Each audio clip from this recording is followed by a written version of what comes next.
ముదిమి వచ్చు వరకు నిన్ను ఎత్తుకొనువాడును నేనే. యెషయా 46వ అధ్యాయము 4వ వచనము. పుట్టింది మొదలుకొని ప్రాణాత్మ దేహమును భద్రపరుస్తూ కాపాడుతున్న దేవునికి స్తోత్రములు. ముసలితనము వచ్చాక పిల్లలు తల్లిదండ్రులను మర్చిపోతారు.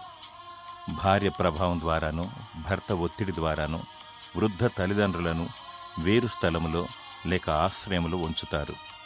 నవమాసాలు మోసి కనిన తల్లిని, కంటికి రెప్పగా చూసుకున్న తండ్రిని కడవరకు చూడరు. వారు చూపిన ప్రేమ అనురాగాలను మరిచిపోతారు. తల్లిదండ్రులను సన్మానించాలి. కనీసం వారిని సంతోషపెడుతూ కాస్త గంజిపోస్తే చాలు. అనాథలుగా మిగిలిన వృద్ధులకు వాగ్దానమిస్తున్నాడు దేవుడు. ముదిమి వచ్చు వరకు ఎత్తుకొనువాడు దేవుడు. ఆయన నమ్మదగిన దేవుడు, నిన్ను విడువడు. దేవుడు నీకు తోడుగా ఉండి నిన్ను ఆదరించునుగాక. ఆమేన్.